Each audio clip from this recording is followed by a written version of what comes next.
அதே போல இன்னைக்கு அம்மா மினி கிளினிக், அதுலயும் அரசியல் காழ்ப்புணர்ச்சி. எங்கெல்லாம் ஏழை மக்கள் அதிகமாக வசிக்கிறார்களோ அந்த பகுதியை நாங்கள் தேர்ந்தெடுத்து அங்க ஒரு அம்மா மினி கிளினிக் திறக்கப்பட்டு அதுல எம்பிபிஎஸ் டாக்டர் ஒருவர், ஒரு நர்ஸ், ஒரு மருத்துவ உதவியாளர் நியமிக்கப்பட்டு அந்த திட்டம் மிக சிறப்பா மக்களிடத்திலே வரவேற்பு இருந்தது. அந்த ஏழை மக்கள் அந்த பகுதியில் ஏதாவது நோயாய்ப்பட்டா அம்மா மினி கிளினிக்கு சென்று சிகிச்சை பெறலாம். அதையும் மூடிய அரசாங்கம் தான் திரு ஸ்டாலின் மாடல் அரசாங்கம். மீண்டும் அதிமுக ஆட்சி மலரும். இந்த அம்மா மினி கிளினிக் திட்டம் தொடரும். இப்போ 2000 தான் நாங்க கொடுத்தோம்.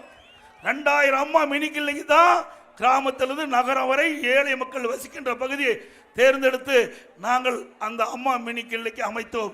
மீண்டும் உங்களுடைய துணையோடு ஆட்சி அமைகின்ற பொழுது தமிழ்நாடு முழுவதும் 4000 அம்மா மினி கிளினிக் துவக்கப்படும்.